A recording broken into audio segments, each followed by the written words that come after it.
Hi friends, welcome to Praveen sir classes. మొదటిసారి మన YouTube ఛానల్ని చూస్తున్న ప్రతి ఒక్క అభ్యర్థి ఇప్పుడే మన ఛానల్ని సబ్స్క్రైబ్ చేయండి. ఈ వీడియో కనుక నచ్చినట్లయితే లైక్ చేయండి. మీ ఫ్రెండ్స్ అందరికీ, పోటీ పరీక్షలకు ప్రిపేర్ అవుతున్న ప్రతి ఒక్క ఆస్పిరెంట్కి ఈ వీడియో లింక్ని షేర్ చేయండి.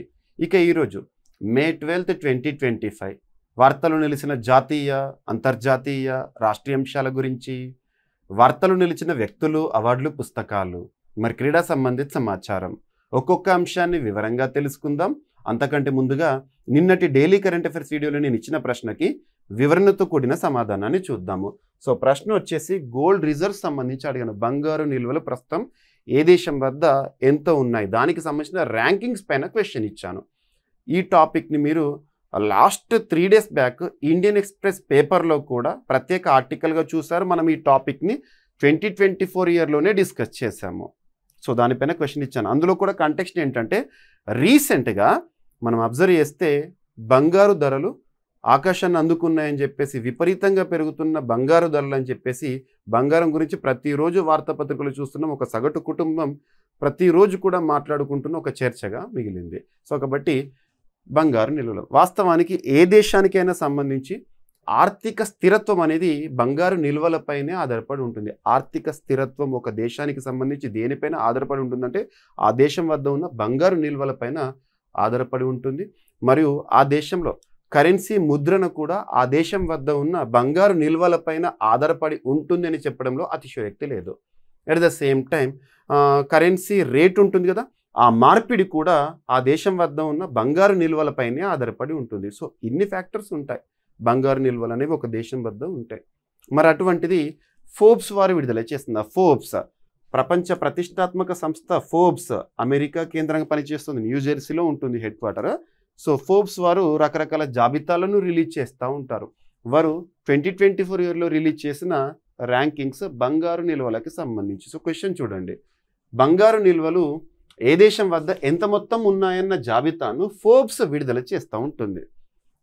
ఈ జాబితాలో రీసెంట్గా అవైలబుల్ డేటా ప్రకారము అత్యధిక బంగారు నిల్వలు ఉన్న దేశంగా ఏ దేశం టాప్ పొజిషన్లో ఉంది, మరియు ఆ జాబితాలో భారతదేశం ఏ స్థానంలో ఉంది బంగారు నిల్వల విషయంలో. సో ఇక్కడ టాప్ పొజిషన్లో అంటే ఫస్ట్ పొజిషన్లో ప్రపంచంలో అత్యధిక బంగారు నిల్వలు ఉన్న దేశంగా యునైటెడ్ స్టేట్స్ ఆఫ్ అమెరికా గుర్తుంచుకోండి.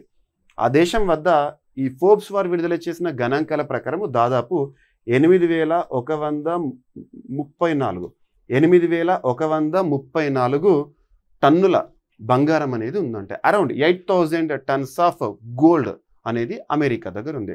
ఇక భారతదేశం విషయానికి వస్తే భారతదేశము 9వ స్థానంలో ఉంది. దాదాపు 800 టన్నులకు పైగా బంగారు నిల్వలు భారతదేశం దగ్గర ఉన్నాయి. క్లియర్గా గుర్తుపెట్టుకోండి, ఎన్ఎఫ్.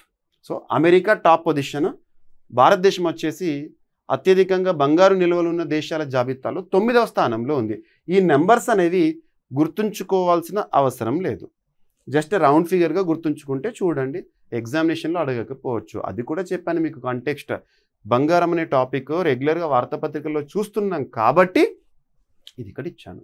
ఓకేనా, ఎన్ఎఫ్. సో దీనికి సంబంధించి మీకు స్క్రిప్ట్ అనేది ఎలాగో కూడా మీకు మన యాప్లో GVK study circle app. So GVK study circle app install చేసుకొని వారు ఎవరైనా ఉంటే ఇన్స్టాల్ చేసుకోండి. యాప్ లింక్ని వీడియో కింద కామెంట్ బాక్స్లో ఫస్ట్ కామెంట్లో పిన్ చేస్తున్నాను. సో మీకు డైలీ పీడిఎఫ్స్ ఏవైతే ఉంటే మన యాప్లో అందుబాటులో ఉంటున్నాయి, శాంపుల్ పీడిఎఫ్స్ కూడా ఉన్నాయి, చూడవచ్చు. ఎస్, ఇదంతా స్క్రిప్ట్.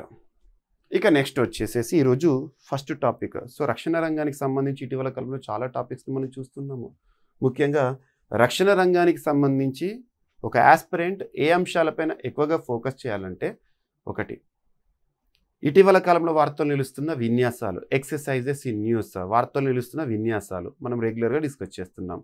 సెకండ్, మన రక్షణ రంగ అవసరాలు తీర్చుకోవడంలో భాగంగా ఏ దేశం నుండి ఎక్కువగా మనం ఆయుధాలను దిగుమతి చేసుకుంటున్నాము, డిఫెన్స్ ఇంపోర్ట్స్ అంటాం.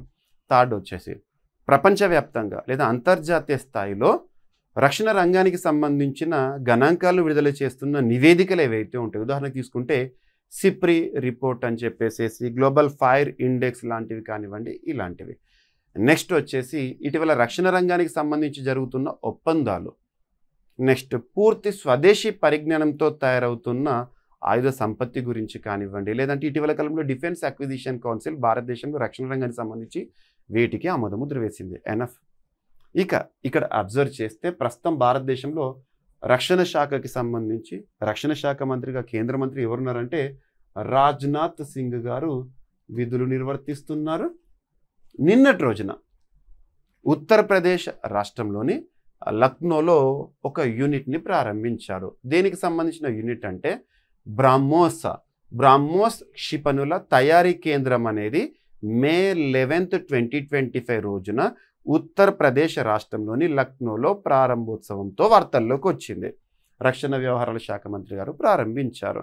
అండ్ ఈ ప్రారంభోత్సవంలో ఉత్తరప్రదేశ్ రాష్ట్ర ముఖ్యమంత్రి యోగి ఆదిత్యనాథ్ గారు ఒక స్టేట్మెంట్ కూడా ఇచ్చారు. మీరు చూసే ఉంటారు ఈరోజు అన్ని వార్తాపత్రికల్లో కానివ్వండి లేదా మీమ్స్ రూపంలో మనం చూస్తున్నాము.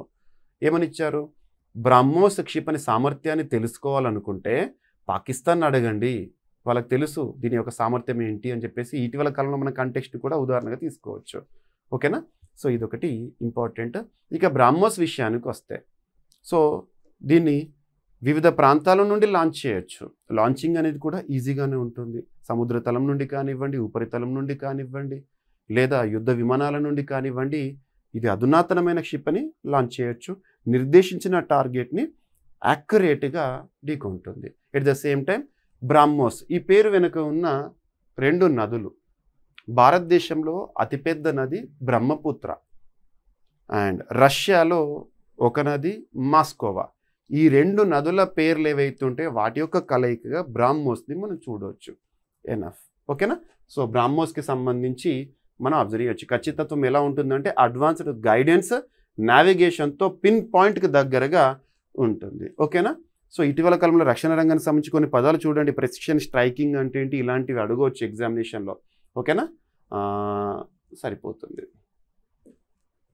సో రక్షణ శాఖ మంత్రి రాజ్నాథ్ సింగ్ గారు రీసెంట్గా వర్చువల్గా బ్రహ్మోస్ క్షిపణుల తయారీ కేంద్రాన్ని లక్నోలోని ఉత్తరప్రదేశ్ డిఫెన్స్ ఇండస్ట్రియల్ కారిడార్లో ప్రారంభించబడింది. ఇది సో ఉత్తరప్రదేశ్ రాష్ట్రంలో లక్నోలో ఉన్న ఉత్తరప్రదేశ్ డిఫెన్స్ ఇండస్ట్రియల్ కారిడార్లో ఈ యూనిట్ని ప్రారంభించారు. దాదాపు 300 కోట్ల రూపాయల వ్యయంతో నిర్మించిన ఈ యూనిట్ సంవత్సరానికి 80 నుండి 100 బ్రహ్మోస్ క్షిపణులను ఉత్పత్తి చేసే సామర్థ్యాన్ని కలిగి ఉంటుందంట. సంవత్సరానికి ఇన్ని క్షిపణులను, ఏ క్షిపణులను? బ్రహ్మోస్ క్షిపణులను తయారు చేసే సామర్థ్యం ఉంటుంది. బ్రహ్మోస్ క్షిపణులు అనగానే ఏ దేశాలు సంయుక్తంగా తయారు చేసే టెక్నాలజీని? రష్యా, భారత్ రష్యా సంయుక్త సంస్థ అయిన బ్రహ్మోస్ ఏరోస్పేస్ అభివృద్ధి చేసిన బ్రహ్మోస్ మిసైల్ 290 నుండి 400 కిలోమీటర్ల పరిధి కలిగి ఉంటుంది. సో నిర్దేశించిన టార్గెట్ని యాక్యురేట్గా ఢీకొంటుంది. ఓకేనా? Fire and forget guidance system ఆధారంగా భూమి, సముద్ర, గగనతలాల నుంచి ప్రయోగించగలదు. ఈ కేంద్రం నుంచి 100 నుండి 150 న్యూ జనరేషన్ బ్రహ్మోస్ క్షిపణులు తయారు చేయనున్నారు. వీటి పరిధి 300 కిలోమీటర్లు, బరువు 1290 కిలోలు అంట. గుర్తుపెట్టుకోండి. ఓకేనా? సరిపోతుంది. బ్రహ్మోస్ పేరు ఎలా వచ్చింది ఇదంతా కూడా మీకు ఇచ్చాను. ఎలాగో మీకు ఎక్స్ట్రా ఇన్ఫర్మేషన్ అనేది కూడా అదనపు సమాచారం, కరెంట్ అఫైర్స్ని ఏదో డైరెక్ట్ పాయింట్గా డిస్కస్ చేయకుండా జనరల్ స్టడీస్కి లింక్ చేస్తున్నాను. ప్రతి టాపిక్కి సంబంధించి స్టాటిక్ పాయింట్స్ యాడ్ చేస్తున్నాను. మీకు పీడిఎఫ్స్ని కూడా నేను అందుబాటులో ఉంచుతున్నాను. సో వీడియో చూసిన తర్వాత పీడిఎఫ్ని చదవండి. More enough. ఓకేనా?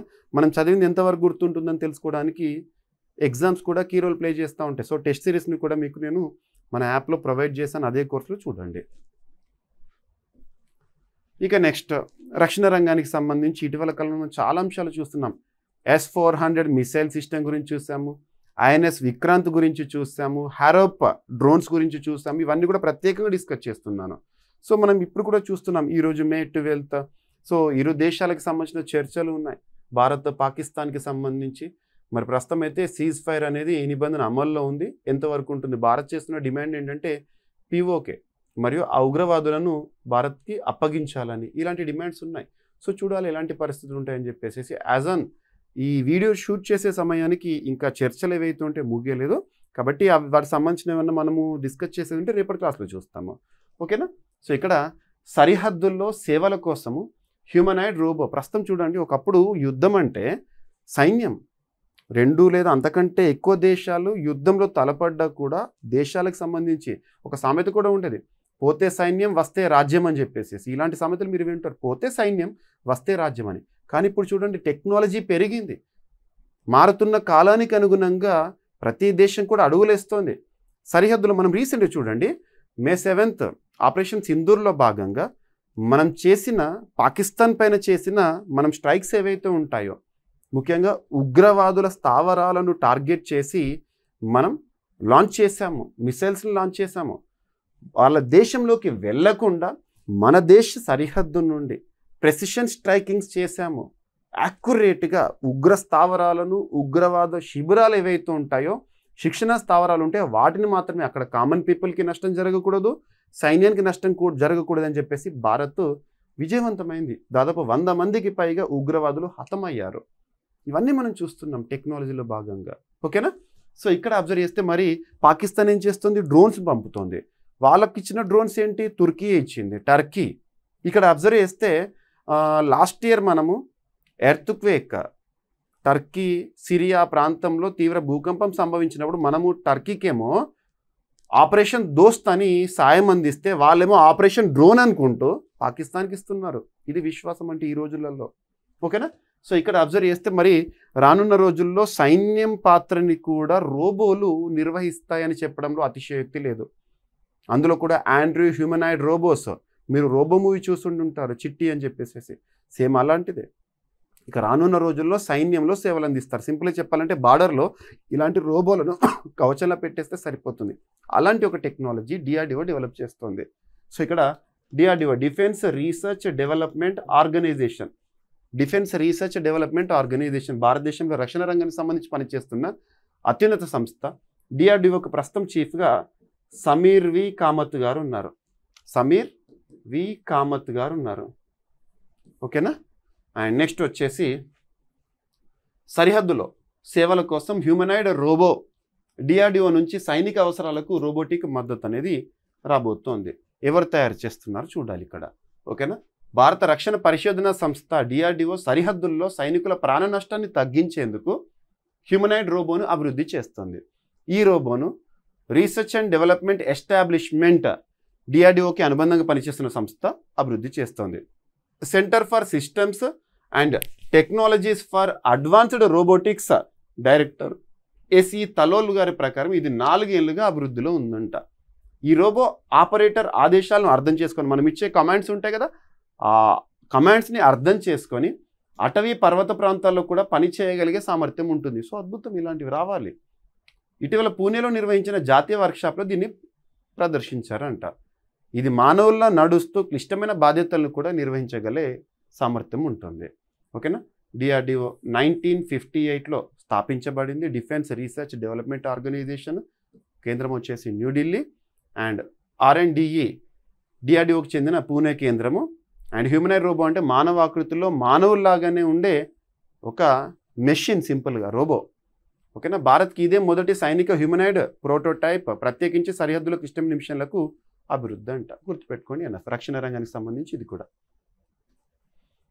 ఇక నెక్స్ట్ కరెంట్ అఫైర్స్ను ఒక సింగిల్ సబ్జెక్ట్లో కాకుండా జనరల్ స్టడీస్లో మనం చదివే ఒక్కొక్క సబ్జెక్ట్లో వచ్చే అప్డేటెడ్ ఇన్ఫర్మేషన్గా చూస్తున్నాము. జనరల్ స్టడీస్లో భాగంగా polity, economy, geography, history, science and technology, environment and etcetera, అలా సబ్జెక్టుల వారీగా వచ్చే అప్డేటెడ్ ఇన్ఫర్మేషన్గా మనం చూస్తున్నాం. ఎకానమీలో భాగంగా మనం చాలా టాపిక్స్ రెగ్యులర్గా చూస్తున్నాం. జిఎస్టీకి సంబంధించి కానివ్వండి, గ్రోత్ రేట్స్కి సంబంధించి కానివ్వండి, ఎంఎస్ఎంఈ న్యూ క్లాసిఫికేషన్ అని చెప్పేసి, అండ్ ఇటీవల కాలంలో ఫారెక్స్ రిజర్వ్కి సంబంధించి ఆర్బీఐ విడుదల చేసే గణాంకాలే కానివ్వండి, రెమిటెన్స్కి సంబంధించి కానివ్వండి, ఇవన్నీ కూడా మనం చూస్తూ ఉంటాము. సో ఇక్కడ ఈరోజు మీరు వార్తాపత్రికలో చూసే ఉంటారు, ఈరోజు అన్ని తెలుగు వార్తాపత్రికలు కూడా కవర్ అయింది. So confederation of Indian industries వారు, భారతదేశంలో పరిశ్రమ సమాఖ్య అనొచ్చు, కన్ఫెడరేషన్ ఆఫ్ ఇండియన్ ఇండస్ట్రీస్ వారు ప్రస్తుత ఆర్థిక సంవత్సరం అంటే ఏప్రిల్ 1న ప్రారంభమవుతుంది, మార్చి 31తో ముగుస్తుంది. ప్రస్తుత ఆర్థిక సంవత్సరం అంటే రీసెంట్గా ఏప్రిల్లో ప్రారంభమైంది. 2025 ఏప్రిల్ 1 నుండి 2026 మార్చ్ 31 వరకు ఈ ఆర్థిక సంవత్సరంలో భారతదేశం యొక్క వృద్ధి రేటును 6.5%గా అంచనా వేసింది confederation of Indian industries, CII. గుర్తుపెట్టుకోండి. అండ్ ఇక్కడ అబ్జర్వ్ చేస్తే ఏ దేశ వృద్ధి రేట్ని అయినా కూడా ఎలా చూస్తాము? జీడిపిలో చూస్తాము. గ్రాస్ డొమెస్టిక్ ప్రోడక్ట్ అంటాము. చాలాసార్లు డెఫినేషన్ కూడా చెప్పాను మీకు. గ్రాస్ డొమెస్టిక్ ప్రోడక్ట్ అంటే ఏంటంటే it is the final value of all the goods and services that are produced within the boundaries of the particular country for the given financial year. ఒక ఆర్థిక సంవత్సర కాలంలో ఒక దేశ సరిహద్దు లోపల ఉత్పత్తి అయ్యే అంతిమ వస్తు సేవల విలువనే ఆ దేశ జీడిపిగా చూస్తాము. ఓకేనా, గుర్తుపెట్టుకోండి. అండ్ మరి ఎందుకు పర్సంటేజ్లో చూస్తామంటే లాస్ట్ టైంకి ఇప్పటికి ఎలా ఉంది మార్పు అని కంపారిటివ్గా చూస్తాం కాబట్టి పర్సంటేజ్లో చూస్తాము. గుర్తుంచుకోండి. సిఐ భారతదేశ వృద్ధి రేటుని ఏ విధంగా అంచనా వేసింది ప్రస్తుత ఆర్థిక సంవత్సరం? 6.5% ఎనఫ్. ఇక ఇటీవల కాలంలో చాలా అంచనా సంస్థలు, అంతర్జాతీయ సంస్థలే కానివ్వండి, భారతదేశానికి సంబంధించిన ప్రముఖ సంస్థలే కానివ్వండి, భారతదేశ జీడిపి వృద్ధి రేటును గతంలో అంచనా వేసిన దాంతో పోలిస్తే కొంత రివైజ్ చేశారు, తగ్గించారు. అవేంటో ఒకసారి చూడండి. రిజర్వ్ బ్యాంక్ ఆఫ్ ఇండియా, భారతదేశంలో బ్యాంకులకు బ్యాంక్, ఆర్బీఐ ఏమో ప్రస్తుతం ఆర్థిక సంవత్సరంలో భారతదేశం యొక్క వృద్ధి రేటు ఎంత ఉంటుందని ఎక్స్పెక్ట్ చేస్తుందంటే 6.5% అన్నారు. మరి ప్రస్తుత ఆర్థిక సంవత్సరం 6.7%గా ఉంటుందని గతంలో వాళ్ళు ప్రెడిక్ట్ చేశారు, కానీ రీసెంట్గా తగ్గించారు. ఇక ఫిచ్ కూడా తగ్గించింది. ఎంతకు తగ్గించింది? 6.4%కి. Organisation for economic cooperation and development సంస్థ వారు గతంలో 6.9%గా ఉంటుందని అంచనా వేసిన వారు రీసెంట్గా రివైజ్ చేశారు, తగ్గించారు, 6.4% ఉంటుందన్నారు. అండ్ S&P గ్లోబల్ రేటింగ్స్ వారు గతంలో 6.5% ఉంటుందన్నారు, ఇప్పుడు 6.3కి తీసుకొచ్చారు. ఇక ప్రపంచ బ్యాంక్, వరల్డ్ బ్యాంక్ 6.7 అన్నారు, 6.3కి వచ్చింది. మూడీస్ రేటింగ్ ఏజెన్సీ 6.3కి తీసుకొచ్చారు, గతంలో 6.5 అన్నారు. And IMF international monetary fund గతంలో 6.5 అన్నారు ప్రస్తుత ఆర్థిక సంవత్సరంలో, ఇప్పుడు 6.2కి తగ్గించారు. గుర్తుపెట్టుకోండి. ఓకేనా, మీకు నేను ఇచ్చే పీడిఎఫ్లు ఇవన్నీ ఇస్తున్నాను, మరొకసారి చూడండి. ఎస్, సో భారతీయ పరిశ్రమల సమాఖ్య, కన్ఫెడరేషన్ ఆఫ్ ఇండియన్ ఇండస్ట్రీస్ వారి ప్రకారం ప్రస్తుత ఆర్థిక సంవత్సరంలో జీడిపి వృద్ధి రేటు 6.5%గా ఉండే అవకాశం ఉందని చెప్పారు. ఓకేనా, అంతర్జాతీయ వాణిజ్య అవరోధాలు ఏమైనా ప్రస్తుతము అమెరికా సుంకాలతో వార్తల్లోకి వస్తుంది, చైనా ప్రతి సుంకాలు వేస్తుంది, ఇవన్నీ కూడా మనం చూస్తున్నాం. రాజకీయ ఉద్రిక్తతలు కూడా ఉన్నాయి, భౌగోళిక ఉద్రిక్తతలు ఉన్నాయి. ప్రస్తుతం ఇండియా పాక్ సంక్షోభ పరిస్థితులు, రష్యా యుక్రెయిన్ చర్చలు ఒక కొలిక్కి వచ్చే అవకాశం ఉన్నాయి ఇప్పుడు, ఇలాంటివి. ఓకేనా, ఇటీవల ప్రభుత్వ చర్చలు ఏవైతే ఉంటాయో వడ్డీ రేట్ల తగ్గింపు విషయంలో కానివ్వండి, ద్రవ్యోల్బణ అదుపు. ద్రవ్యోల్బణం అంటే ఏంటి? Too much money chasing two few goods. So too much money chasing two few goods అంటే ఏంటంటే, ఒకప్పుడు ఒక వస్తువు 10 రూపాయలు ఉన్న వస్తువు, 10 ఏళ్ల కింద 10 రూపాయలు ఉండే వస్తువు ప్రస్తుతము అది 100 రూపాయలకు వచ్చింది అనుకోండి, అక్కడ వస్తువుకి విలువ పెరుగుతుంది, ద్రవ్యానికి విలువ తగ్గుతుంది, వస్తువుకు విలువ పెరుగుతుంది. ఒక ఉదాహరణ చెప్పాలంటే మన నిజ జీవితంలో కూడా చూడాలంటే టమాటోస్ అప్పుడే 2 రూపీస్ ఉంటాయి, అప్పుడే టమాటో 60 రూపీస్ 100 రూపీస్ కూడా రావచ్చు. ఇదంతా ఇన్ఫ్లేషనరీ ప్రెషర్స్. ఆ ఇన్ఫ్లేషన్కి అడ్డుకట్ట వేయడానికి, ఇన్ఫ్లేషన్ని చూస్తూ మనము ఆర్బీఐ వారి మానిటరీ పాలసీ రూపంలో టూల్స్ని మనం చూస్తూ ఉంటాము, రెపో రేట్ని తగ్గించడము, పెంచడము, ఇలాంటివి. ఓకేనా, గుర్తుంచుకోండి. ఇక SC/ST హెల్ప్ లైన్కు అధిక ఫిర్యాదులు రావడం జరిగిందంట భారతదేశంలో, ముఖ్యంగా 2021 తర్వాత పెరిగినాయంట. ఇక్కడ SC/ST అనే అంశాన్ని చూసే కంటే ముందు కొన్ని బేసిక్స్ చూద్దాము. దేశంలోనే అత్యున్నత చట్టం మన రాజ్యాంగం. దేశంలోనే అత్యున్నత చట్టం మన రాజ్యాంగం. రాజ్యాంగంలోని 3వ భాగం ఆర్టికల్ 12 నుండి 35 వరకు నేర్చుకుంటాం కదా. అందులో ఆర్టికల్ 17 అబాలిషన్ ఆఫ్ అన్టచబిలిటీ గురించి చూస్తూ ఉంటాము. మరి దీన్ని అమలు చేయడానికి పార్లమెంట్ తీసుకొచ్చిన చట్టాలు abolition of untouchability act and protection of civil rights act 1976, SC/ST prevention of atrocities act 1989, ఇవన్నీ చూడాలి. అండ్ భారతదేశంలో ఎస్సీలకి సంబంధించి షెడ్యూల్డ్ కమిషన్కి సంబంధించి నేషనల్ కమిషన్ ఫర్ SC పనిచేస్తుంది. ట్రైబల్స్కి సంబంధించి, సో తెగలకు సంబంధించి నేషనల్ కమిషన్ ఫర్ STs పనిచేస్తుంది. మీకు ఆర్టికల్ 338A ఇలాంటివన్నీ కూడా మనము రాజ్యాంగబద్ధ సంస్థలు వీళ్ళకి సంబంధించి మనం చూస్తూ ఉంటాము. సో ఇక్కడ అబ్జర్వ్ చేస్తే వారిపైన జరుగుతున్న దాడులకు సంబంధించి వస్తున్న ఫిర్యాదులు, రీసెంట్గా మీకు నేషనల్ కమిషన్ ఫర్ విమెన్కి సంబంధించి కూడా ఎన్ని ఫిర్యాదులు వచ్చినాయి ఈ సంవత్సరం అని చెప్పేసి డిస్కస్ చేసింది. ఇలాంటివి చూడండి. ముఖ్యంగా మీకు ప్రిలిమ్స్ పాయింట్ ఆఫ్ వ్యూలో అడగవచ్చు, లేదంటే మెయిన్స్ పాయింట్ ఆఫ్ వ్యూలో డిస్క్రిప్టివ్ ఆన్సర్ రైటింగ్ అప్పుడు మనకి ఇలాంటి గణాంకాలు మెన్షన్ చేస్తే బాగుంటుంది. అప్డేటెడ్ ఇన్ఫర్మేషన్, అప్డేటెడ్ స్టాట్స్ ఇస్తే ఎక్కువ మార్క్స్ వస్తాయి. ఓకేనా, సో ఇక్కడ చూడండి. సో షెడ్యూల్డ్ కులాలు, షెడ్యూల్డ్ తెగలపై దాడుల నివేదికకు సంబంధించి 2021 డిసెంబర్లో కేంద్ర సామాజిక న్యాయ శాఖ హెల్ప్ లైన్ ప్రారంభించింది. అప్పుడే ఒక హెల్ప్ లైన్ మీ పైన ఏమన్నా అట్రోసిటీస్ కానివ్వండి లేదా దాడులు కానివ్వండి జరిగితే మాకు తెలియజేయండి అని చెప్పేసి. సో ఆ హెల్ప్ లైన్కు జాతీయ అత్యాచార నిరోధ హెల్ప్ లైన్ అని కూడా పేరు పెట్టారు. ప్రారంభం నుంచి ఇప్పటివరకు అంటే 2021 నుండి ఇప్పటి వరకు దాదాపు 6.5 lakhs పైగా కాల్స్ అందగా అందులో సగం పైగా ఉత్తరప్రదేశ్ రాష్ట్రం నుండి వచ్చినాయి. అంటే ఉత్తరప్రదేశ్లో ఎక్కువగా ఫిర్యాదులు వచ్చినాయి. ఇక్కడ అబ్జర్వ్ చేస్తే ఒక లాజిక్ కూడా ఉంది. ఉత్తరప్రదేశ్లోనే మనం ఎక్కువగా ఇలాంటివి ఎందుకు చూస్తాము, దాడుల విషయంలో కానివ్వండి, క్రైమ్స్ కానివ్వండి, అంటే అక్కడ ఉండే జనాభా కూడా కామన్గా జనాభా ఎక్కువ ఉండే దగ్గర మనకు చూస్తే ఇలాంటి ఫిర్యాదులు కూడా ఎక్కువనే ఉంటాయి కదా. చిన్న లాజిక్. ఉత్తరప్రదేశ్ రాష్ట్రంలో more than 20 crore పాపులేషన్ ఉంది, 20 కోట్లకు పైగా జనాభా ఉంది. ఉదాహరణకు తీసుకుంటే మన తెలంగాణ జనాభాతో పోలిస్తే దాదాపు 5 రెట్ల కంటే ఎక్కువ కూడా. మరి అలాంటిది ఉత్తరప్రదేశ్ రాష్ట్రంలో ఇక్కడ దాడులు ఏవైతే ఉంటాయో నెంబర్ 1 మనకి ఎగ్జామినేషన్ పాయింట్ ఆఫ్ వ్యూ అర్థమయ్యేది చెప్తున్నాను. ఎప్పుడైనా అడిగారు అనుకోండి ఎస్సీ ఎస్టీల దాడుల విషయంలో ఈ క్రింది వాటిలో ఏ రాష్ట్రం నుండి ఎక్కువగా ఫిర్యాదులు వస్తాయంటే ఒక లాజిక్గా ఉండాలని చెప్పేసి పాయింట్ చెప్పాను మీకు. జనాభా ఎక్కువ ఉంది కాబట్టి అక్కడ పులుల జనాభా ఎక్కువ ఉండేది ఏ రాష్ట్రంలో అయితే ఉంటుందో పులుల జనాభా ఎక్కువ ఉంది అంటే అక్కడ పులుల మరణాలు కూడా ఎక్కువనే సంభవిస్తున్నాయి అన్నట్టుగా సింపుల్గా. సో గుర్తుపెట్టుకోండి. ఓకేనా. యూపీ నుంచి 1825 ఫిర్యాదులు అధికారికంగా నమోదు కాగా 1515 ఫిర్యాదులు పరిష్కరించారంట. ఇక బీహార్, రాజస్థాన్ తర్వాతి స్థానాల్లో ఉండగా మహారాష్ట్రలో 268 ఫిర్యాదులకి పరిష్కారము లేదంట. గుర్తుపెట్టుకోండి. అత్యధికంగా ఏ రాష్ట్రం నుండి ఫిర్యాదులు వచ్చినాయి సరిపోతుంది. ఓకేనా. National help line against atrocities ఇది పేరు. ఎస్సీ ఎస్టీలపై జరుగుతున్న దాడులను మనం ఫిర్యాదులు చేయడానికి ఏ సంవత్సరం 2021లో ప్రారంభించారు. ఏ మంత్రిత్వ శాఖ? Ministry of social justice and empowerment, కేంద్ర సామాజిక న్యాయ సాధికారత వ్యవహారాల శాఖ. ఎస్సీ ఎస్టీ చట్టము ఆర్టికల్స్ ఆల్రెడీ మీకు చెప్పాను. ఓకేనా. ఇక నెక్స్ట్, ప్రపంచంలోనే మొట్టమొదటి, అతిపెద్ద, అతి చిన్న, అతి పొడవైన ఇలాంటి ప్రత్యేక పదాలతో కూడిన కరెంట్ అఫైర్స్ మనం సూపర్లేటివ్స్గా చూస్తున్నాము. ఇక్కడ భూటాన్ ఒక సూపర్లేటివ్ టాపిక్తో వార్తల్లోకి వచ్చింది. అదేంటంటే world's first national level crypto tourism payment system. ప్రపంచంలోనే మొట్టమొదటి దేశంగా ఇటీవల భూటాన్ దేశం వార్తల్లోకి వచ్చింది. దేని విషయంలో వార్తల్లోకి వచ్చింది అంటే వాళ్ళ జాతీయ స్థాయిలో వాళ్ళ దేశవ్యాప్తంగా మొత్తం కూడా అమల్లోకి వచ్చిన ఒక అంశము crypto tourism payment system. So క్రిప్టోస్కి లేదా క్రిప్టో కరెన్సీకి మరొక గుర్తింపుతో భూటాన్ మరొకసారి వార్తల్లోకి వచ్చింది. ఇక్కడ అబ్జర్వ్ చేస్తే క్రిప్టో కరెన్సీ అంటే మనకు బ్లాక్ చైన్ టెక్నాలజీ ఆధారంగా పనిచేస్తాయి. Bitcoin, litecoin, ripple, ethereum ఇవన్నీ కూడా క్రిప్టో కరెన్సీస్ కిందకే వస్తాయి. ఓకేనా. మన భారతదేశంలో క్రిప్టో కరెన్సీకి సంబంధించి ఇప్పటికీ అఫీషియల్గా అధికారికంగా ఆమోదముద్ర లేదు.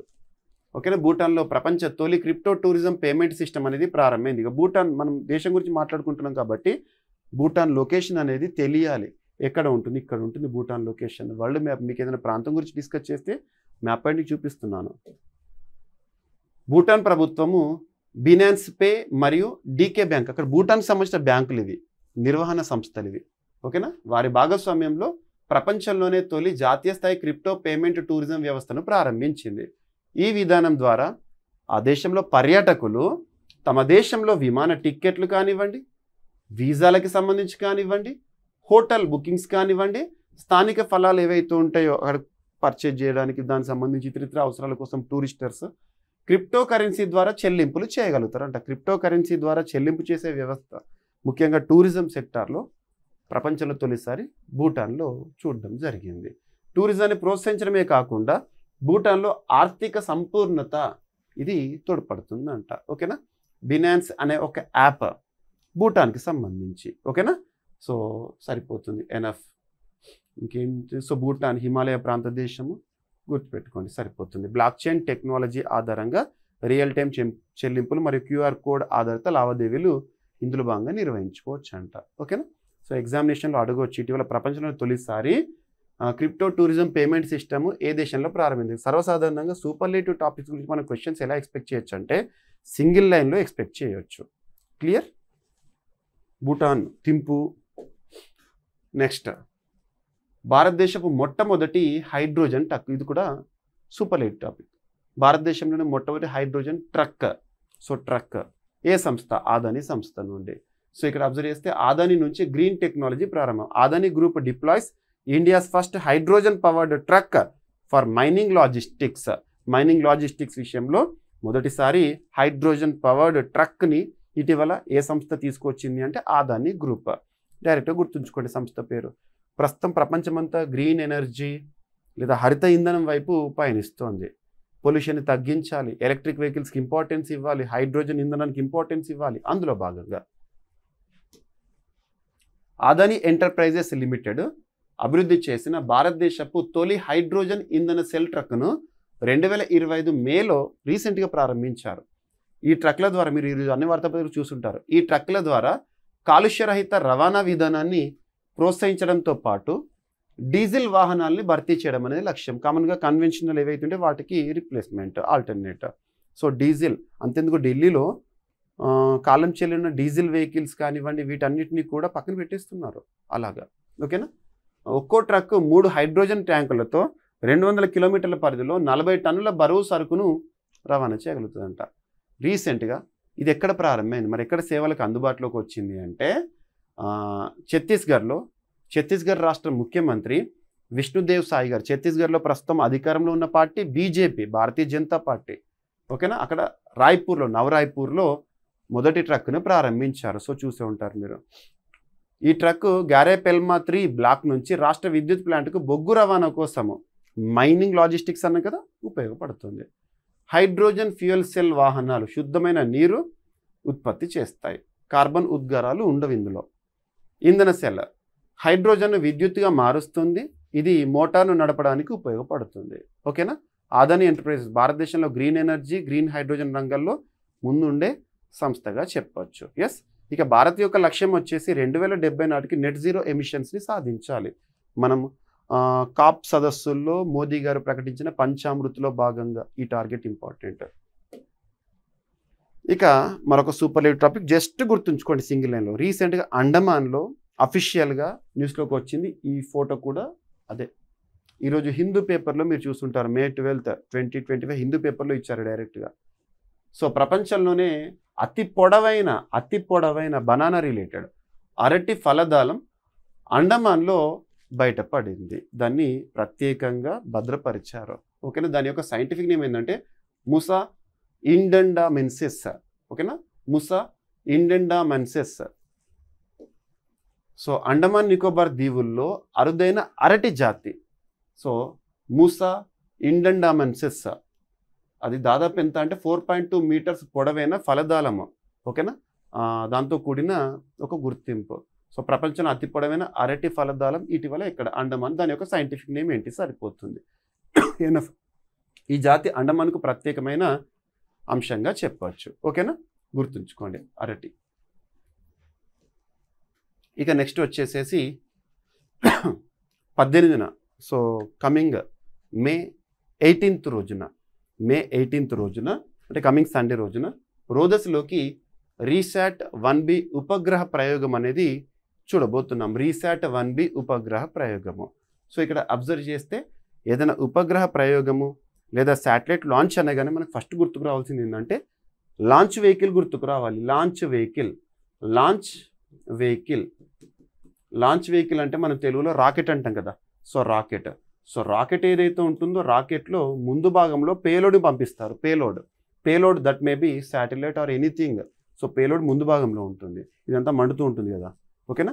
ఈ లాంచ్ వెహికల్ పేరేంటో చూడాలి ఫస్ట్. సో PSLV సిరీస్లో ఉంది, PSLV C61 XL సిరీస్.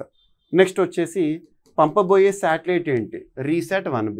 దీని యొక్క ఉపయోగం ఏంటి, ఈ 3 పాయింట్లు కవర్ అయిపోతే సరిపోతుంది. ఎలాగో ఇస్రో ప్రయోగించే అంశం అనగానే మనకి ఏం గుర్తొస్తుంది, తిరుపతి జిల్లా షార్ కేంద్రం, శ్రీహరికోట కేంద్రం, లాంచ్ ప్యాడ్ అక్కడ నుండే జరుగుతాయి ఇస్రోకి సంబంధించి. ఇక ఇటీవల కాలంలో అంతరిక్ష రంగంలో ప్రైవేట్ సహకారాన్ని ప్రోత్సహించడం కోసం ఇన్స్పేస్ కూడా తరచు వార్తల్లోకి వస్తుంది. Indian national space promotion and authorisation centre గుర్తుంచుకోండి. ఓకేనా. So ISRO May 18th, 2025 PSLV C61 XL rocket ద్వారా రీశాట్ 1B ఉపగ్రహాన్ని అంతరిక్షంలోకి పంపించనుంది. ఇది రీశాట్ సిరీస్లో 7వ ప్రయోగం అంట. రీశాట్ సిరీస్లో 7వ ప్రయోగం, 7th. మరి గతంలోనే 6 కూడా మీకు ఇక్కడ ఇచ్చాను. EOS 09 ఎర్త్ అబ్జర్వేషన్ శాటిలైట్, నిఘా అన్నట్టు కోడ్ నేమ్తో వస్తుంది. రీశాట్ ఉపగ్రహాలు ప్రధానంగా ఎందుకోసం ఉద్దేశించబడ్డాయి రీశాట్ అంటే? ఎర్త్ అబ్జర్వేటరీ శాటిలైట్ అంటే ఏంటి? ఎర్త్ను అబ్జర్వ్ చేసేదే కదా, భూ పరిశీలక ఉపగ్రహమే కదా. ఎందుకోసం ఉపయోగపడతాయి? పరిశీలన ద్వారా దేశ సరిహద్దు భద్రత విషయంలో కానివ్వండి, నిఘా అవసరాల కోసం కానీ ఇటువంటివి రీశాట్ సిరీస్ అనేది ఉపయుక్తంగా ఉంటుంది. 2009లో ముంబై ఉగ్రదాడుల అనంతరం ఈ సిరీస్ రీశాట్ సిరీస్ ప్రయోగం అనేది వార్తల్లోకి వచ్చింది. చేయబోతున్న ప్రయోగం మే 18న చేయబోతున్న ప్రయోగం 7th రీశాట్ సిరీస్లో. మరి ఇప్పటికే కక్షలో ఉన్న రీశాట్ ఉపగ్రహాలు ఏంటంటే RISAT 1, RISAT 1A, RISAT 2, RISAT 2B, RISAT 2BR1, RISAT 2BR2. ఏ రీశాట్ అయినా గుర్తుంచుకోండి దేనికోసం ఉద్దేశించబడింది. ఇక్కడ లాంచ్ వెహికల్ రాకెట్ పేరు వచ్చేసి PSLV C61, PSLV C61 XL series rocket. ఇక్కడ మీకు ఇంకోటి కూడా గుర్తుకు రావాలి. మరి PSLV C61 అంటున్నాను, PSLV C60 ఏంటి? డిసెంబర్ 30, 2024 రోజున 2024 డిసెంబర్ 30వ తేదీ రోజున PSLV C60 ప్రయోగం దేనికి సంబంధించింది? SpaDeX space docking experiment. ఇటీవల స్పెడెక్స్కి సంబంధించి docking, at the same time dedocking, మళ్ళీ డాకింగ్, ఇవన్నీ కూడా మనం వార్తల్లో చూస్తున్నాము. సో ఆ తర్వాత జరుగుతున్న PSLV ప్రయోగము అడగవచ్చు. ఓకేనా? ఎస్. EOS 09 ఉపగ్రహం బరువు అండ్ భారత భూభాగాన్ని నిశ్చితంగా పరిశీలించేందుకు రూపొందించబడింది. ఇక నెక్స్ట్ కాస్మోస్ 482 అనేది భూమిని చేరింది. సో కాస్మోస్ 482 అనేది ఎవరికి సంబంధించింది? సోవియట్ యుగం నాటిది. సోవియట్ USSR ఉంది కదా, ఆ కాలం నాటిది. భూమిపైకి తిరిగి వచ్చిన కాస్మోస్ 482 సోవియట్ యుగం నాటి శుక్రగ్రహ మిషన్. సో దేనిపైన పరిశీలన కోసం వేశారు అంటే శుక్రగ్రహం, సో వీనస్. ఓకేనా? So Kosmos 482 spacecraft Soviet Union 1972లో శుక్రగ్రహానికి ప్రయోగించిన మిషన్. సో దేనికి సంబంధించింది? వీనస్కి సంబంధించి. వీనస్ యొక్క ప్రత్యేకత మీకు తెలిసే ఉంటుంది. సో అన్ని గ్రహాలు ఒకలాగా తిరుగుతూ ఉంటే వీనస్ ప్రత్యేకత ఏంటి అని అడగవచ్చు. ఎర్త్స్ ట్విన్ అని దేన్ని పిలుస్తారంటారు, ఇలాంటివి. ఓకేనా? ఈ ప్రయోగం విఫలమై భూకక్షలో 53 ఏళ్ళుగా చక్కర్లు కొడుతూ చివరికి భూమిపై పడిపోయింది. సో ఈరోజు మనం వార్తాపత్రికలు చూసాం. ఇది 2025 మేలో ఇది హిందూ మహాసముద్రం మీదుగా భూమిని తాకిందని రష్యన్ స్పేస్ ఏజెన్సీ మరియు యూరోపియన్ స్పేస్ ట్రాకింగ్ నెట్వర్క్ వారు ధృవీకరించారు. ఇది సుమారు 500 కిలోల బరువుతో ఉన్న శాటిలైట్. ఓకేనా? ఎక్కడ పడిపోయింది అన్నది ఖచ్చితంగా గుర్తించలేకపోయినట్టు నిపుణులు పేర్కొంటున్నారు. అండ్ ఈ ఉపగ్రహము 1972లో సోవియట్ యూనియన్ చేపట్టిన శుక్ర మిషన్లో భాగంగా ప్రదర్శించబడింది. కాస్మోస్ సిరీస్ సోవియట్ రష్యా రూపొందించిన శాస్త్రీయ మిలిటరీ ఉపగ్రహాల సిరీస్ కాస్మోస్ 482. ఓకేనా? గుర్తుంచుకోండి. And next Nepal. సో మన చుట్టుపక్కల దేశాలకి తరచూ ఏదో రకమైన సహాయక చర్యల్లో భారత్ నిమగ్నం అవుతూ ఉంటుంది. ఇటీవల మనం చూసాము మయన్మార్కి సంబంధించి.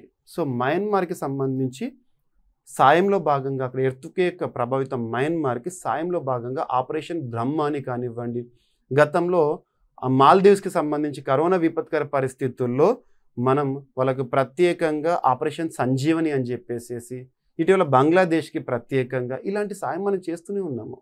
సో ఇక్కడ అబ్జర్వ్ చేస్తే నేపాల్కు 15 ఎలక్ట్రిక్ వాహనాలను బహుమానంగా ఇచ్చింది భారత్. 15 ఎలక్ట్రిక్ వెహికల్స్ని నేపాల్కి బహుమానంగా ఇచ్చింది భారత్. కాఠ్మండూలో నిన్నటి రోజున వాటిని అప్పగించారు. రానున్న ఒక ప్రోగ్రాంలో భాగంగా అవి ఉపయుక్తంగా ఉంటాయని చెప్పేసి భావిస్తా. 2 దేశాల డిప్లొమసీలో భాగంగా, సత్సంబంధాల్లో భాగంగా ఇచ్చారు. ఓకేనా? గుర్తుంచుకోండి. భారత ప్రభుత్వం 2025 మే 16-18 మధ్య జరగబోయే నేపాల్లో జరగబోయే ఒక ప్రోగ్రాంని దృష్టిలో ఉంచుకొని భారత ప్రభుత్వం నేపాల్కి నిన్నటి రోజున మే 11 రోజున ఎలక్ట్రిక్ బస్సులను బహుమానంగా ఇచ్చింది. ఆ ఉత్సవం కాఠ్మండు, నేపాల్ రాజధాని కాఠ్మండులో జరగబోయే ఒక ఉత్సవం ఏంటంటే సగర్మాతా సంబాద్ అనే ఒక సదస్సు. అందుకోసం ఉద్దేశించేసి భారత్ 15 ఎలక్ట్రిక్ వెహికల్స్ని నేపాల్కి ఇవ్వడం జరిగింది. ఇటీవల తలసీమియాకి సంబంధించి మెడిసిన్స్ని భారతదేశం ఏ దేశానికి సాయంగా పంపింది, ఇలాంటివి అడుగుతారు ఎగ్జామినేషన్లో. ఓకేనా? మన చుట్టుపక్కల దేశాలపైన ప్రత్యేకంగా ఫోకస్ చేయండి. ఇక్కడ అబ్జర్వ్ చేస్తే నిన్న మీరు అబ్జర్వ్ చేశారు బంగ్లాదేశ్లో పరిస్థితి. బంగ్లాదేశ్లో ప్రస్తుతం అధికారంలో ఉన్న యూనిస్ ప్రభుత్వము గత పార్టీ ఏదైతే గతంలో ప్రభుత్వంలో ఉన్న పార్టీ అవామీ లీగ్ పార్టీని నిషేధిస్తున్నారు దేశంలో. ఇలాంటివి చూడండి. షేక్ హసీనాకి సంబంధించిన పార్టీ అవామీ లీగ్, ఇటువంటివి. ఎందుకు ఇలా చెప్తున్నానంటే మీకు లాస్ట్ టీజీపీఎస్సీ ఎగ్జామినేషన్స్ డిసెంబర్ నవంబర్లో గ్రూప్ 3 గ్రూప్ 2 జరిగినాయి కదా. అందులో ఒక క్వశ్చన్ చూసే ఉంటారు మీకు. శ్రీలంకలో అధ్యక్ష ఎన్నికలు ముగిసాయి లాస్ట్ ఇయర్ కాబట్టి శ్రీలంక అధ్యక్షుడైన అనురకుమార దిశనాయక ఏ రాజకీయ పార్టీ నుండి గెలుపొందారని రాజకీయ పార్టీల పైన కూడా క్వశ్చన్స్ అడుగుతున్నారు. సో అలాంటివి ఫోకస్ చేయాలి మనం. అందుకే బంగ్లాదేశ్లో ఇటీవల నిషేధానికి గురైన ప్రముఖ రాజకీయ పార్టీని గుర్తించండి అంటారు, అవామీ లీగ్. సో ఇట్లాంటి ఓకేనా. ఎస్, ఈ వాహనాలు సదస్సు నిర్వహణకు సంబంధిత రవాణా ఏర్పాట్లలో ఉపయోగపడతాయి అంట. రానున్న సదస్సును దృష్టిలో ఉంచుకొని ఇచ్చారు. ఓకేనా, సరిపోతుంది. ఆ సదస్సు యొక్క theme climate change, mountains and future of humanity. ఇక Nepal, Kathmandu is the famous city. ఇక నెక్స్ట్ వచ్చేసేసి గడిచిన ఆర్థిక సంవత్సరం అంటే 2024 ఏప్రిల్ 1 నుండి 2025 మార్చ్ 31 వరకు భారతదేశంలో పబ్లిక్ సెక్టార్ బ్యాంక్స్ ఉంటాయి కదా, public sector private sector banks ఉంటాయి కదా. సో భారతదేశంలో ప్రభుత్వ రంగ బ్యాంకులకు దాదాపు 1.78 లక్షల కోట్ల రూపాయల లాభం వచ్చిందంట. మనకి పబ్లిక్ సెక్టర్ బ్యాంకులకి ఎంత లాభం వచ్చిందట అంటే 1.78 lakh crores banking sector, public sector ఎక్స్క్లూజివ్గా. ఓకేనా, దాదాపు గత ఆర్థిక సంవత్సరంతో పోలిస్తే 2023-24 ఆర్థిక సంవత్సరంతో పోలిస్తే 2024-25 ఆర్థిక సంవత్సరంలో ఇది ఎంత వృద్ధి అంటే 26% గ్రోత్ అంట. సో గుర్తుపెట్టుకోండి. ఇక అత్యధికంగా the largest public sector bank in India అని అడిగారు అనుకోండి, ఎస్బీఐ. సో ఎస్బీఐకి అత్యధికంగా లాభం వచ్చింది. నెట్ ప్రాఫిట్, ఇవన్నీ కూడా వాల్యూస్. ఈ వాల్యూస్ పైన ఎగ్జామినేషన్లో క్వశ్చన్ అడగకపోవచ్చు, కానీ ఎవరికి ఎక్కువగా వచ్చిందని అడగవచ్చు. సో 12 పబ్లిక్ సెక్టర్ బ్యాంకులకు వచ్చిన లాభం ఏంటి అని చెప్పేసి ఇక్కడ డిస్ప్లే చేశాను. సో అన్ని గుర్తుపెట్టుకోకుండా అవసరం లేదు. ఎంత వచ్చింది మొత్తం అన్ని పబ్లిక్ సెక్టర్ బ్యాంకులకు, 12 పబ్లిక్ సెక్టర్ బ్యాంకులకు 1.78 lakh crores. ఏ ఆర్థిక సంవత్సరం? ఇటీవల ముగిసిన ఆర్థిక సంవత్సరము. గతంతో పోలిస్తే ఎంత ఈ ప్రాఫిట్? సరిపోతుంది. ఓకేనా, ఎన్ఎఫ్. ఇక నికర లాభం వచ్చేసేసేమో ఎస్బీఐ ఇక్కడ నికర లాభము. కానీ గత ఆర్థిక సంవత్సరంలో వచ్చిన లాభంతో పోలిస్తే ఈ ఆర్థిక సంవత్సరం లాభాన్ని కంపేర్ చేస్తే లాభం కనుక మనం అబ్జర్వ్ చేస్తే శాతంలో కనుక చూస్తే ఇక్కడ పంజాబ్ నేషనల్ బ్యాంక్ లాభాల్లో ఎక్కువగా ఉంది. అంటే వాళ్ళ బ్యాంకు సంబంధించి గతంతో పోలిస్తే ఇప్పుడు మొత్తంగా ఓవరాల్ తీసుకుంటే ఏ బ్యాంకుకి ఎక్కువగా నికర లాభం వచ్చిందంటే ఎస్బీఐ. కానీ ఇక్కడ అబ్జర్వ్ చేస్తే మాత్రము బ్యాంక్ లాస్ట్ ఇయర్కి ఈ ఇయర్కి కంపారిటివ్ చూస్తే మాత్రం పంజాబ్ నేషనల్ బ్యాంక్. 2024-25 ఆర్థిక సంవత్సరంలో 12 ప్రభుత్వ రంగ బ్యాంకులు కలిపి దాదాపు 1,78,364 కోట్ల నికర లాభాన్ని ప్రకటించినాయి. ఓకేనా, గుర్తుంచుకోండి, సరిపోతుంది. స్టేట్ బ్యాంక్ ఆఫ్ ఇండియా ఒక్కటే అత్యధిక లాభంతో టాప్ పొజిషన్లో నిలిచింది. ఇక నెక్స్ట్ లాభాల్లో అత్యధిక వృద్ధి గతంతో పోలిస్తే ప్రస్తుతానికి ఎవరంటే పంజాబ్ నేషనల్ బ్యాంక్ 102%. ఇక నెక్స్ట్ రాష్ట్రీయ అంశాల్లో భాగంగా సో తెలంగాణ రాష్ట్రానికి సంబంధించి టాపిక్. సో తెలంగాణ వ్యవసాయ వర్సిటీ. సో తెలంగాణ రాష్ట్రంలో అగ్రికల్చర్ యూనివర్సిటీ ఆస్ట్రేలియాలోని వెస్టర్న్ సిడ్నీ యూనివర్సిటీతో ఒప్పందం అనేది వార్తల్లోకి వచ్చింది. ఎడ్యుకేషన్ సంబంధించి బీఎస్సీ కోర్సుకు సంబంధించి ఎగ్జామ్లో అడగవచ్చు. ఇటీవల తెలంగాణ రాష్ట్రానికి సంబంధించి agriculture university, Telangana agriculture university పేరేంటి? Professor Jayashankar Telangana state agricultural university. ఎగ్జామినేషన్లో అడుగుతారు. సో మనకు కొండా లక్ష్మణ్ బాపూజీ గారి పేరుతో ఏ యూనివర్సిటీ ఉంది, ఇలాంటివి అడుగుతారు ఎగ్జామినేషన్లో. సో ఇక్కడ అగ్రికల్చర్ యూనివర్సిటీ వార్తలకు వచ్చింది కాబట్టి చెప్తున్నాను. ప్రొఫెసర్ జయశంకర్ గారి పేరుతో ఉంటుంది. మరి తెలంగాణ అగ్రికల్చర్ యూనివర్సిటీ ఆస్ట్రేలియాకి సంబంధించిన ఒక యూనివర్సిటీతో ఒప్పందం. అదేంటంటే వెస్టర్న్ సిడ్నీ యూనివర్సిటీతో ఒప్పందం. దేనికి సంబంధించి అంటే ముఖ్యంగా అగ్రికల్చర్ రిలేటెడ్గా బీఎస్సీ కోర్సుకి సంబంధించి ఒప్పందము. ఆచార్య జయశంకర్ తెలంగాణ వ్యవసాయ విశ్వవిద్యాలయం ఆస్ట్రేలియాలోని వెస్టర్న్ సిడ్నీ యూనివర్సిటీతో కలిసి 4 ఏళ్ల బీఎస్సీ అగ్రికల్చర్ కోర్సును నిర్వహించనుందంట. 2025-26 ప్రస్తుత రానున్న అకాడమిక్ ఇయర్ నుండే కోర్సు ప్రారంభమవుతుందంట. భారత వ్యవసాయ పరిశోధన మండలి Indian council of agricultural research అనుమతి మేరకు ఈ కోర్సును భారత్ ఆస్ట్రేలియాలో గుర్తింపు ఉంటుందంట. గుర్తుపెట్టుకోండి. ఓకేనా, మొదటి 3 సంవత్సరాలు తెలంగాణలో జయశంకర్ యూనివర్సిటీలో చదవాలి. లాస్ట్ 1 year ఉంటుంది కదా, అది ఆస్ట్రేలియాలో చదవాలి. మొత్తం 4 years కోర్సు బీఎస్సీ. ఓకేనా, సో వారికి ముఖ్యంగా విదేశీ ఎక్స్పోజర్ కానివ్వండి ఇవన్నీ కూడా వస్తాయి. కోర్సు పూర్తి చేసిన విద్యార్థులు ఎంఎస్ అగ్రికల్చర్ కోసం మరో ఏడాది వెస్టర్న్ సిడ్నీలో చదవచ్చు. ఓకేనా, సరిపోతుంది. ఇక ఆంధ్రప్రదేశ్ రాష్ట్రానికి సంబంధించి ఒక అంశము చూడవచ్చు మనం ఇక్కడ. గంగమ్మ తల్లి జాతర. సో గంగమ్మ జాతర లేదా గంగమ్మ తల్లి జాతర అంటాము. తిరుపతి, సో గంగమ్మ జాతర ఎక్కడ జరుగుతుందని డైరెక్ట్గా అడగవచ్చు. తిరుపతిలో జరుగుతుంది. మీరు రీసెంట్గా తెలుగులో ఒక super hit movie, so pan India లెవెల్లో కూడా హిట్ అయింది. అందులో ఆ హీరో ఈ జాతర సమయంలో వేసే వేషధారణ ఏదైతుందో అదే వేషధారణలో కనిపిస్తూ ఉంటాడు. ఓకేనా, ఆ సినిమాలో. సో ఇక్కడ అబ్జర్వ్ చేస్తే గంగమ్మ జాతర, సో తాతయ్యగుంట గంగమ్మ జాతర తిరుపతిలో ప్రతి సంవత్సరం మే నెలలో జరుపుకునే 7 రోజుల ప్రజోత్సవం రీసెంట్గా ప్రారంభమైంది. మొదటి 3 రోజులు కూడా యాక్చువల్గా తిట్లు, ఎక్కడైనా కూడా మనం తిట్లు బూతులు అనేవి భరించలేము. కానీ గంగమ్మ జాతర ప్రత్యేకత ఏంటంటే అక్కడ బూతులు తిట్లతోనే వాళ్ళ కోరికలు అనేవి నెరవేరుతాయని చెప్పేసి నమ్ముకుంటారు. ఆ జాతర సమయంలో తిట్లు వింటూ ఉంటాం, రకరకాల తిట్లు బూతులు. ఈ జాతర తిరుపతి సంరక్షక దేవత గంగమ్మ తల్లిని గౌరవించేందుకు నిర్వహించబడుతుంది. గంగమ్మ తల్లి శ్రీ వెంకటేశ్వర స్వామి సోదరిగా గంగమ్మ తల్లి అని చెప్పేసి భావిస్తూ ఉంటారు. ఓకేనా, వెంకటేశ్వర స్వామి తిరుపతి ఎంత ఫేమస్. సో వెంకటేశ్వర స్వామి సిస్టర్ సోదరి గంగమ్మ, తన పేరిట ప్రతి ఏటా కూడా జాతర జరుగుతుంది. ఓకేనా, ఉత్సవం ప్రారంభం చాటింపు అనే ప్రకటనతో ప్రారంభమవుతుంది. ఇది ప్రజలకు జాతర ప్రారంభాన్ని తెలియజేస్తుంది. జాతర ముగిసే వరకు ఊరు వదలరాదనే నిబంధన ఉంటుంది. జాతర ముగిసే వరకు ఊర్లో నుండి ఎవరు వెళ్ళొద్దు అని అట్లాంటి నమ్ముతారు. ఓకేనా, ఎస్. ఇక ఆంధ్రప్రదేశ్ సంబంధించి ఒక పర్సన్ వార్తల్లోకి వచ్చారు. ఒక పర్సన్ కాదు, వాస్తవానికి ఆంధ్రప్రదేశ్లో నిన్నటి రోజున, నిన్న ఈవినింగ్ మనం బ్రేకింగ్ న్యూస్లో చూసాం, ఈరోజు వార్తాపత్రికలో చూసాం. ఏమని ఇచ్చారంటే రాష్ట్రంలో కార్పొరేషన్స్ ఉంటాయి కదా, కార్పొరేషన్లకి చైర్మన్ల నియామకం, నామినేటెడ్ పోస్టులు. అందులో అన్నీ అవసరం లేదు. ముఖ్యంగా ఎస్సీలకు సంబంధించిన కార్పొరేషన్ కానివ్వండి, మహిళలకు సంబంధించిన కార్పొరేషన్ కానివ్వండి, ప్రెస్కి సంబంధించి కానివ్వండి, వీటిపైన ఫోకస్ చేయండి అంతే. ఎగ్జామినేషన్లో వస్తాయని ఖచ్చితంగా చెప్పలేం, కానీ ఎగ్జామినేషన్లో అడిగే అవకాశం ఉంటే మహిళా కమిషన్ గురించి అడగవచ్చు. ఏపీ మహిళా కమిషన్ చైర్పర్సన్గా రాయపాటి శైలజ గారిని ఆంధ్రప్రదేశ్ ప్రభుత్వం నియమించింది. ఏపీ కూటమి ప్రభుత్వం ఇటీవల పలు నామినేటెడ్ పదవులను భర్తీ చేస్తూ ఉత్తర్వులను జారీ చేసింది. ఏపీ మహిళా కమిషన్ చైర్పర్సన్గా డాక్టర్ రాయపాటి శైలజ అమరావతి జేఏసీ నుంచి నియమితులయ్యారు. ఇక ఏపీ ప్రెస్ అకాడమీ చైర్పర్సన్గా ఆలపాటి సురేష్ గారు అండ్ ఏపీ ఎస్సీ కమిషన్ చైర్పర్సన్గా కేఎస్ జవహర్ గారు నియమితులయ్యారు. ఓకేనా, సరిపోతుంది. ఓకేనా, ఎగ్జామినేషన్లో అడిగే అవకాశం ఉంటుంది.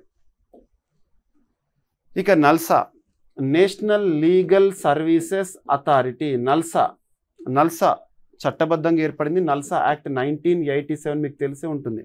ఉదాహరణకి చెప్తే, మీరు థియేటర్లో మూవీ చూసినట్టుంటే గతంలో ఇచ్చేవారు, ఇప్పుడు తెలీదు.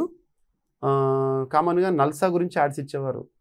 సో ఫ్రీ లీగల్ ఎయిడ్ అని చెప్పేసి భారతదేశంలో అత్యున్నత చట్టమైన రాజ్యాంగంలో 4వ భాగంలో ఆదేశిక సూత్రాల గురించి నేర్చుకుంటాం కదా, అందులో article 39A free legal aid to each and every citizen అని చెప్పేసి ఉచిత న్యాయ సేవా సహాయం అని. సో అందులో భాగంగా నల్సా, సో నల్సాకి సంబంధించి నల్సా స్టాచ్యుటరీ బాడీ. నల్సా ఈ చట్టబద్ధ సంస్థకి ఎగ్జిక్యూటివ్ చైర్మన్గా రీసెంట్గా ఎవరు నియమితులవుతూ వార్తల్లోకి వచ్చారంటే జస్టిస్ సూర్యకాంత్ గారు నియమితులవ్వడం జరిగింది. ఓకేనా, జస్టిస్ సూర్యకాంత్ సుప్రీంకోర్టు న్యాయమూర్తి, జాతీయ న్యాయ సేవల సంస్థ నల్సా కొత్త కార్యనిర్వాహక చైర్పర్సన్గా ద్రౌపది ముర్ము గారు నియమించడం జరిగింది. ఓకేనా, గుర్తుంచుకోండి, సరిపోతుంది. సో ప్రస్తుతం నల్సా ఎగ్జిక్యూటివ్ చైర్మన్గా ఉన్న బిఆర్ గవాయ్ గారు 14న మే 14th రోజున ప్రధాన న్యాయమూర్తిగా ప్రమాణ స్వీకారం తీసుకోబోతున్నారు కదా, కాబట్టి ఆ పదవి ఖాళీ అయింది. ఏప్రిల్ గుర్తుంచుకోండి. సీజే ప్రస్తుతం సంజీవ్ ఖన్నా గారు ఉన్నారు. నల్సాకి చైర్మన్గా ఎవరు ఉన్నారు? ఈ రోజు అయితే గవాయ్ గారు ఉన్నారు. సో గవాయ్ గారు సీజే కాబోతున్నారు. మరి నల్సా చైర్పర్సన్ పదవి అనేది ఖాళీగా ఉంటుంది. సెకండ్ ర్యాంక్లో ఉండేవారు ఎవరైతే ఉంటారో వాళ్ళు నల్సాకి కీలక పాత్రలో ఉంటారు. గుర్తుంచుకోండి. ఓకేనా, వెరీ వెరీ ఇంపార్టెంట్. ఆర్థికంగా బలహీన వర్గాలకు ఉచిత న్యాయ సహాయం అందించడము, న్యాయం అందుబాటులో ఉండేలా చేయడం అనేది నల్సాకి సంబంధించి. ఓకేనా, నేషనల్ లీగల్ సర్వీస్ అథారిటీ 1995 న్యూఢిల్లీలో ఏర్పాటైంది. చట్టం ఏ చట్టం ప్రకారం అంటే నల్సా యాక్ట్ 1987 ప్రకారము. ఓకేనా. ఇక బహ్రెయిన్లో పొట్టి శ్రీరాములు గారి 125వ జయంతి వేడుకలు అంగరంగ వైభవంగా ఇయర్ పొడవునా జరుపుతున్నారు. సో నిన్నటి రోజున ఎలివేట్ మన వార్తాపత్రికలో కవర్ అయిపోయింది. వాస్తవం పొట్టి శ్రీరాములు గారు ఎప్పుడు జన్మించారంటే March 16, 1901. సో 125th యానివర్సరీని అక్కడ బహ్రెయిన్లో ప్రత్యేకంగా జరపడం అనేది వార్తల్లోకి వచ్చింది. ఎగ్జామినేషన్ అడగవచ్చు. ఇటీవల ఎవరి 125th యానివర్సరీని ఏ దేశంలో బహ్రెయిన్లో జరుపుతున్నారు ఇలా అడగవచ్చు. ఓకేనా. ఇటీవల కందుకూరి వీరేశలింగం గారి పేరిట పురస్కారాలు, నాటక రంగంలో ఇచ్చిన పురస్కారాలు ఇవన్నీ కూడా ఇంపార్టెంట్ మనకి. ఓకేనా. బహ్రెయిన్లో తెలుగు కళా సమితి ఆధ్వర్యంలో పొట్టి శ్రీరాములు గారి 125వ జయంతి ఘనంగా నిర్వహించారు. ఓకేనా. సో ఇక్కడ అబ్జర్వ్ చేస్తే 1953లో ఆంధ్ర రాష్ట్రం ఏర్పడడంలో తన ప్రాణత్యాగమే అమరజీవి పొట్టి శ్రీరాములు అంటాము. ఓకేనా. సో గుర్తుపెట్టుకోండి. రీసెంట్గా March 16 రోజున తన జయంతి రోజున చంద్రబాబు నాయుడు గారు ఆవిష్కరించిన తన విగ్రహం గురించి చూసాము. ఆ విగ్రహం ఎంత ఎత్తు, ఇవన్నీ కూడా మనం చూసాము. ఎందుకు జ్ఞాపిక, ఇవన్నీ కూడా. సో ఇప్పుడు బహ్రెయిన్లో ఈ ఇయర్ లాంగ్ సెలబ్రేషన్స్లో భాగంగా వార్తల్లోకి వచ్చింది. ఇక ఆస్ట్రేలియాకి సంబంధించిన ఒక క్రికెటర్ మరణిస్తూ వార్తల్లోకి వచ్చారు. తన పేరు ఏంటంటే బాబు కూపర్. ఇటీవల మరణిస్తూ వార్తల్లోకి వచ్చిన వ్యక్తి బాబు కూపర్ ఏ దేశానికి సంబంధించి అంటారు? ఏ రంగంలో గుర్తింపు పొందినవారు? క్రీడా రంగం అయితే ఏ క్రీడ? Cricket. Australian cricket mourns with the death of Bob Cowper. ఓకేనా. ఆస్ట్రేలియాలో తొలి ట్రిపుల్ సెంచరీ చేసిన టెస్ట్ క్రికెటర్. టెస్ట్ క్రికెట్లో ట్రిపుల్ సెంచరీ అంటే మామూలు విషయం కాదు. అలాంటిది ఎప్పుడో ట్రిపుల్ సెంచరీ చేసిన ఆటగాడు బాబ్ కూపర్ మరణిస్తూ వార్తల్లోకి వచ్చారు. ప్రముఖ Aussies test cricketer Bob Cooper అనారోగ్యంతో నిన్నటి రోజున మృతి చెందారు. ఓకేనా. 1964 to 1968 మధ్యకాలంలో ఆస్ట్రేలియా జాతీయ జట్టుకు ప్రాతినిధ్యం వహించారు. ఆ రోజుల్లోనే ట్రిపుల్ సెంచరీ అంటే మామూలు విషయం కాదు. ఓకేనా. గుర్తుపెట్టుకోండి. ఇక ఈరోజు ప్రశ్న ఇటీవల వార్తలు నిలిచిన కంటెక్స్ట్లో సందర్భంగా అడుగుతున్నాను. S-400 మిసైల్ సిస్టమ్కు సంబంధించి భారత్ ఏ దేశంతో ఒప్పందం చేసుకుంది? ఆ ఒప్పందం జరిగిన సంవత్సరం ఏంటి? ఓకేనా. అండ్ ఎన్ని S-400 మిసైల్ సిస్టమ్స్ కోసం ఒప్పందం జరిగింది? ఆ ఒప్పందం డీల్ ఎంత? ఇది సమాధానం ఇవ్వండి. ఎంతవరకు తెలిస్తే అంతవరకు సమాధానాన్ని ఇవ్వండి. ఓకేనా. ప్రతి ఒక్కరి నుండి కూడా నేను సమాధానాన్ని ఎక్స్పెక్ట్ చేస్తున్నాను. ఒక లైక్ అండ్ మీ ఫ్రెండ్స్కి షేర్ చేయండి. ఒక కామెంట్ మీ సమాధానాన్ని ఇవ్వండి. ఓకేనా. అండ్ ఇక్కడ వీడియో క్విక్ రివిజన్ చేస్తే, సో ఫస్ట్ టాపిక్ వచ్చేసి లక్నోలో బ్రాహ్మోస్ క్షిపణి తయారీ కేంద్రం వార్తల్లోకి వచ్చింది. అండ్ సరిహద్దుల్లో సేవల కోసం హ్యూమనాయిడ్ రోబో DRDO నుంచి ఒక ఇన్నోవేషన్ 2025-26 ఆర్థిక సంవత్సరంలో 6.5% మన వృద్ధి రేటు ఉంటుందని CAA అంచనా. అండ్ SC/ST హెల్ప్ లైన్కు అధిక ఫిర్యాదులు ఎక్కడి నుంచి వచ్చినాయంటే ఉత్తరప్రదేశ్ నుంచి. అండ్ భూటాన్లో తొలి క్రిప్టో టూరిజం పేమెంట్ సిస్టమ్ ప్రారంభమైంది. భారతదేశంలో మొట్టమొదటి హైడ్రోజన్ ట్రక్ అదాని నుంచి గ్రీన్ టెక్నాలజీ ప్రారంభము ఛత్తీస్గఢ్లో ప్రారంభమైంది. ప్రపంచంలోని అతి పొడవైన అరటి ఫలదాలము. ఓకేనా.